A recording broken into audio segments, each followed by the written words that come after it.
Buzz Radio, juste pour vous. Bonsoir à tous, je suis ravie de vous retrouver. Nous sommes le 9 octobre, il est 18h et c'est à Messens. Alors, je suis ravie d'accueillir ce soir Carlos Vaquera. Bonsoir Carlos. Bonsoir, on aurait dû commencer par l'invité, un privilégié que nous avons. Oui, c'est vrai. Honneur aux femmes. Une auditrice vraiment habituée et qui est là pour parler aussi de beaucoup de choses. Bonsoir oui. Martine. Bonsoir Caroline, bonsoir Carlos. Bonsoir. Alors Carlos, je suis ravie de pouvoir vous accueillir ce soir et par quoi allons-nous commencer ? Peut-être par le début, ce sera le plus simple. Oui, je pense aussi, mais il y a tellement de choses à raconter vous concernant, c'est incroyable. Moi, j'ai été impressionnée quand j'ai été voir votre site. Auteur, magicien, du théâtre, animateur. On ne sait pas par quoi commencer finalement. Non, mais je pense que la vie, elle est faite d'opportunités. Moi, je suis un homme qui aime relever les défis. Donc, me mettre en danger, c'est quelque chose qui me plaît. Et c'est vrai que, j'ai eu des opportunités que j'ai réussi à saisir. Parfois, on en rate des opportunités de rencontrer des belles personnes, voilà. Et puis je pense que la vie, elle est faite. J'aime pas les autoroutes. C'est vrai que ça va vite. C'est vrai qu'on est en sécurité, mais j'aime les routes secondaires parce qu'on découvre de nouveaux paysages, on découvre de nouvelles choses. Alors c'est vrai que ça prend un peu plus de temps, mais c'est tellement plus joli. Et moi je considère que, j'espère que je vivrai encore longtemps. Mais si je devais m'arrêter demain, j'ai déjà vécu 4-5 vies à moi tout seul. Donc je suis très très heureux de ça. Génial. Mais finalement, comment est-ce qu'on commence quand on a un parcours aussi riche? Il y a eu quelque chose qui a fait qu'on démarre. Ouais. Alors d'abord, ma première passion, ça a été les arts martiaux. J'ai commencé ça très très jeune et à 17 ans et demi, la magie, entre guillemets, donc l'illusionnisme est rentré dans ma vie. C'était un hobby qui est devenu une passion, puis qui est devenu mon métier, puisque en 4 ans, je suis devenu le premier professionnel en Belgique à vivre exclusivement de la magie de proximité. Wow. Donc j'ai quitté l'école assez rapidement. C'est-à-dire, il me restait une année pour être prof de gym, c'était ça mon truc à l'époque. Ah oui, à la base, donc c'était prof de gym. Ah oui, à la base, c'était prof de gym. D'accord. Et donc il me restait une année, puis finalement, je l'ai pas faite. Et en fait, c'est Bernard de Coster qui t'a engagé à ce moment-là. Exact. Un grand monsieur. C'est lui qui a tout changé dans ta vie, en fait. Il a quand même changé beaucoup de choses. Et surtout, c'est marrant, j'ouvre une parenthèse, parce que j'ai découvert un auteur que personne ne connaît, qui s'appelle Ernst Moorman, poète surréaliste belge des années 32, 36, 38. Je suis tombé en amour pour ces mots et j'ai racheté en fait dans les vieux bouquinistes toutes les œuvres originales, parfois dédicacées de sa main, donc c'était formidable. Juste de l'or. Juste pour revenir donc sur ce pourquoi, si j'analyse un peu mon parcours, c'était que finalement j'ai quitté l'école assez jeune et je pense que plus un artiste a de la culture, plus son art est riche. Et donc voilà, j'ai dévoré des livres, j'ai été à la rencontre de personnes et c'est ça qui a fait que j'ai eu ce parcours un peu atypique. D'accord. Et donc, après la magie, est venue d'autres choses par hasard, au gré des rencontres. Si le hasard existe. Si le hasard existe, tout à fait. Mais finalement, aujourd'hui, vous avez écrit énormément de livres aussi, j'ai pu remarquer. Oui, je vais publier mon 8e livre au mois d'octobre, maintenant. Oui. Voilà. Et puis, j'ai un autre livre qui est dans les mains d'un manuscrit qui réunit mes deux passions, l'illusion et les arts martiaux. Ça va s'appeler l'illusion martiale et autres jeux de l'esprit. Bref, et je suis sur 2 autres projets d'écriture au niveau de livres. D'accord. Mais je suis un auteur, je suis pas un écrivain. Un écrivain, c'est la personne qui va vivre exclusivement de son écriture. Moi non, je fais plein de choses, donc je ne serai, je pense, jamais un écrivain, je serai toujours un auteur. Un auteur, ok. Et en ayant lu votre livre, on voit aussi que vous êtes un grand amoureux de la nature. Alors, je suis un amoureux effectivement de notre mère, la Terre. On en a besoin. J'aime beaucoup la philosophie amérindienne. C'est vrai qu'on parle du cercle sacré, c'est vrai que le bien n'existait pas, c'est-à-dire le bien, avoir la possession de la terre n'existait pas, c'est une invention des Blancs ça. Donc oui, j'aime cet équilibre entre l'être humain, c'est-à-dire, et c'est ça qu'on oublie souvent, c'est que quand on voit les gens autour de nous, aujourd'hui on est dans le paraître humain. Voilà, on est parti sur le sujet. Mais c'est vrai, moi je trouve que chaque être humain, ça c'est expiration, donc c'est le deuxième. Dans inspiration, je parle aussi, dans expiration, je parle du vieillissement, mais dans le premier, je parlais aussi de ces personnes âgées en fait. Âgé veut dire sagesse, bien sûr. Ouais. Et qui nous transmettent quelque chose. Voilà, ce sont des livres fantastiques et souvent on les referme. Et pour moi, un livre, donc l'histoire d'une personne, c'est un raccourci humain. C'est-à-dire, c'est un raccourci de vie. Ça nous permet de ne pas recommencer les mêmes erreurs. Ça nous permet d'être guidés. Et aujourd'hui, on est dans une société où lorsqu'on a 50 ans, on est vieux. Donc on est dans une société de compétitivité au lieu de... On parlait du paraître tout à l'heure, hein, voilà. donc de ce fameux... oui, on doit paraître. On doit paraître, on est on doit montrer qui on est au lieu d'être simplement soi-même. Oui. Et c'est déjà tellement compliqué d'être soi-même. Pourquoi vouloir être quelqu'un d'autre ? Bref, oui, je suis là pour apprendre. Moi, j'ai la sensation que mon trésor intérieur, c'est de faire du bien aux gens, que ce soit par mes conférences, que ce soit par mes livres, par mes spectacles, et puis d'apprendre un maximum de choses pour le transmettre. D'où le fait de faire ces spectacles, ces écritures, ces conférences, etc. Ok. Et ce qui m'a beaucoup touché aussi dans votre livre, c'est la façon dont vous dites profiter du moment présent. Et par exemple, si vous avez un souci, vous pouvez aller à votre fenêtre, regarder un petit oiseau qui chante, et ça vous procurera un bonheur intense. Oui, ça vous libère. Hein. Ça libère, et Ouais. c'est vrai. En fait, c'est ce qu'on appelle une direction d'attention. Notre problème, quand on est par exemple en couple, si on parle du passé, un conflit risque peut-être de venir. Si on parle du futur, voilà. Mais quand on est dans le précieux présent, il peut pas y avoir de conflit, puisqu'on profite l'un de l'autre, on est avec l'autre, on crée une bulle. Moi, je pense que notre problème, c'est que tout ce qu'on imagine dans notre esprit est aussi vrai que la réalité. Et que l'esprit peut nous faire du bien comme peut nous faire du mal. Le pouvoir des mots, c'est pareil. Il y a des mots qui vont nous porter et des mots qui vont nous accompagner toute une vie. Si votre papa ou votre maman vous a dit « mais t'es un bon à rien, t'arriveras jamais à rien », vous savez, à force de l'écouter 150 fois... Et même parfois des années. Et des années, On c'est finit ça. par les croire. Oui, On finit par le croire, Mais bien tout sûr. à fait. oui, c'est vrai. Donc voilà, ayons conscience que nos pensées, nos intentions existent. C'est pas parce qu'elles sont là dans notre esprit qu'elles n'existent pas. Les mots qu'on utilise sont très importants. Par exemple, j'entends beaucoup de directeurs de société qui disent bon, on va essayer d'augmenter. Non, essayer, c'est le virus de l'échec. Bien sûr. Si je dis Martine, je crois que vous avez raison. Croire, alors à ce moment-là, c'est fragiliser ma foi. Non, Bien sûr. vous avez raison, vous avez tort. Lorsque quelqu'un vous dit bon ben on se téléphone, hein, on se fait une bouffe. Troisième personne du singulier. On va jamais se téléphoner. J'avais été à une Excellent. conférence Ça, de c'est Warren excellent. Buffett à C'est tout l'époque à fait vrai. où il demandait aux gens quelle est la différence entre faire et essayer. Et alors, personne ne savait vraiment répondre.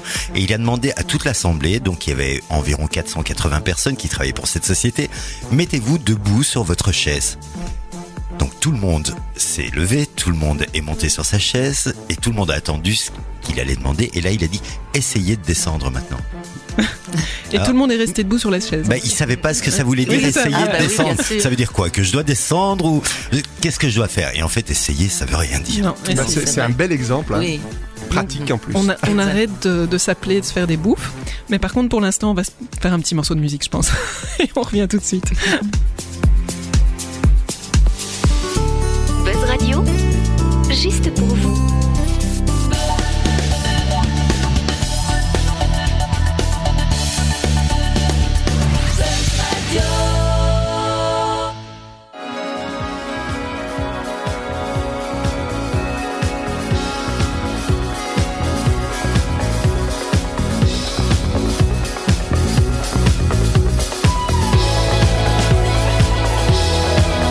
I think I landed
juste pour vous.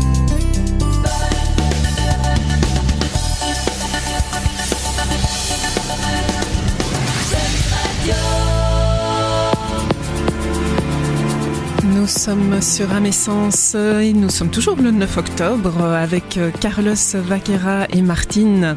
On parlait justement du pouvoir des mots. Pouvoir des mots qui, dans le livre que vous avez écrit en tant qu'auteur, je ne dis pas écrivain cette fois-ci, le pouvoir des mots, a beaucoup son importance dans notre quotidien. Évidemment. Ça, en fait, quand on écoute parler quelqu'un, on rentre dans son monde intérieur. Est-ce qu'il est plutôt visuel? Est-ce qu'il est plutôt auditif? Est-ce qu'il est plutôt kinesthésique?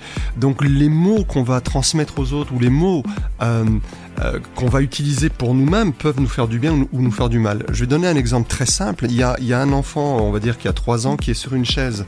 Si la maman dit « Attention, tu vas tomber », elle induit l'acte de la chute.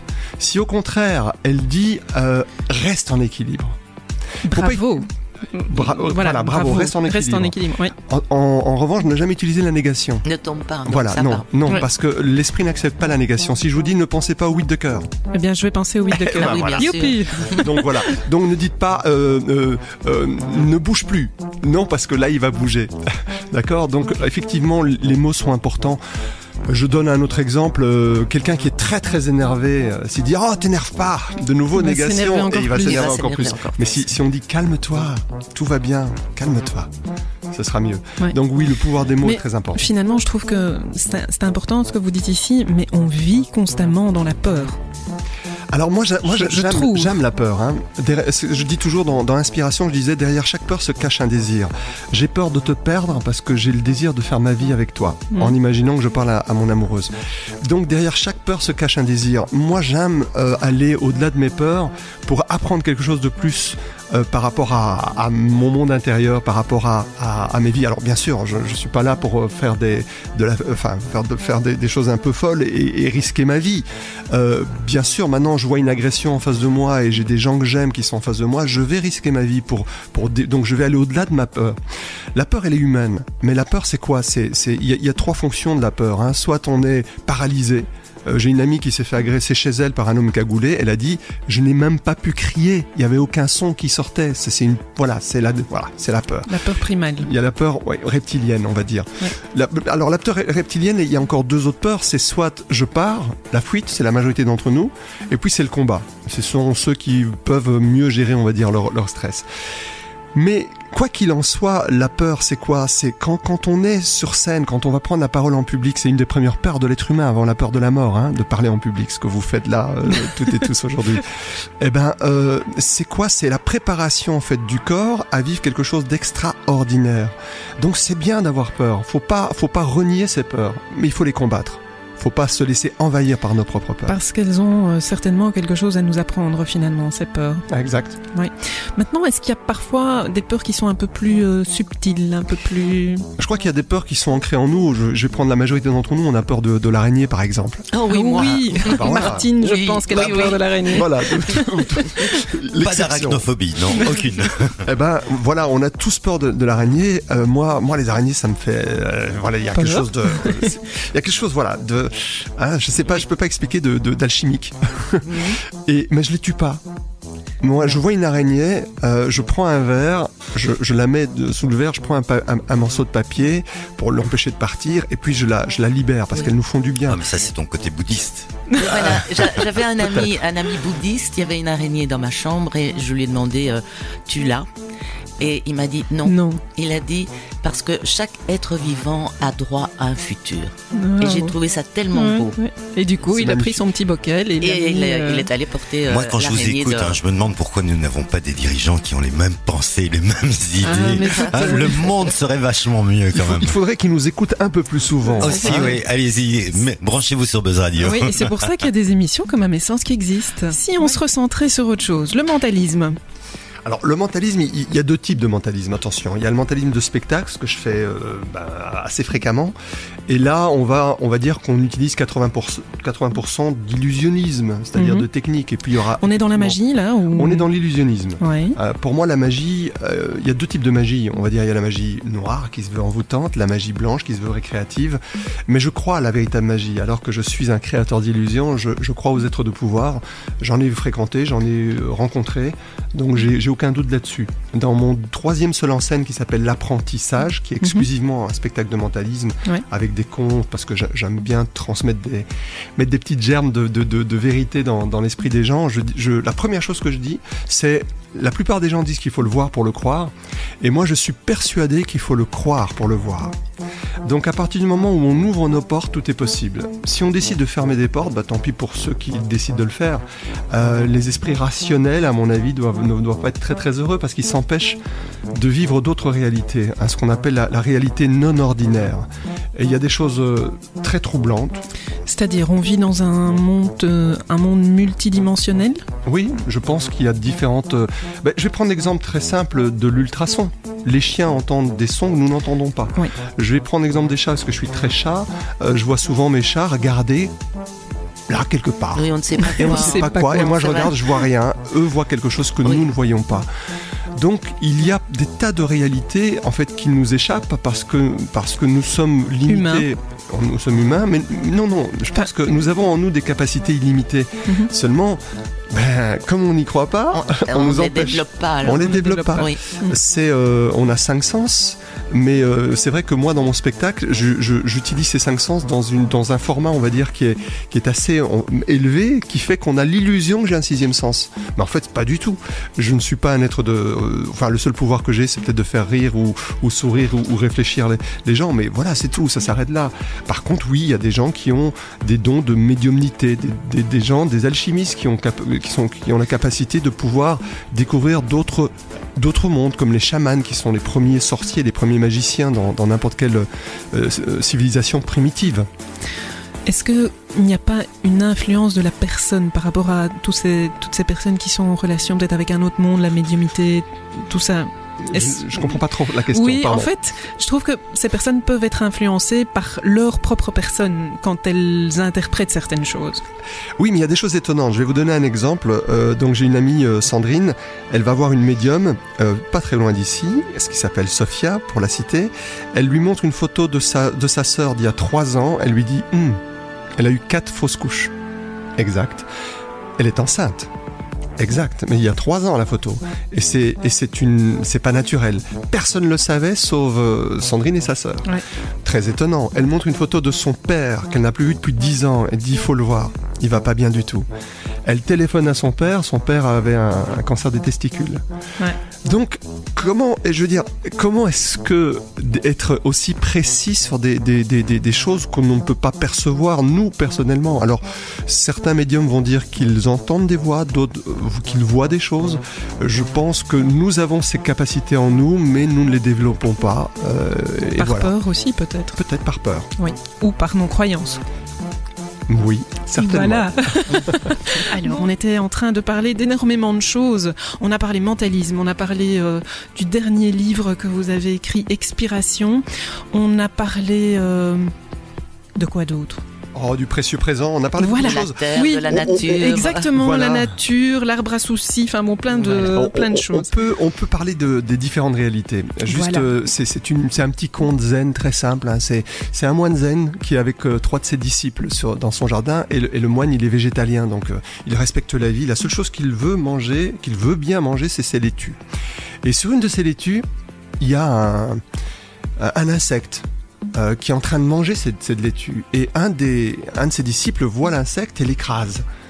Là-dessus, le deuxième disciple dit, maître, ce qu'il a fait, c'est mal, il faut respecter la vie. Et le maître le regarde droit dans les yeux, lui dit, tu as raison. Là-dessus, le premier dit, maître, mais j'ai bien fait de tuer cet insecte qui tuait votre énergie. Et le maître le regarde droit dans les yeux, lui dit, tu as raison. Le troisième dit, mais maître, si l'un a raison, l'autre ne peut pas avoir raison. Et le maître le regarde droit dans les yeux, lui dit, tu as raison. Ça veut dire qu'il n'y a pas une réalité.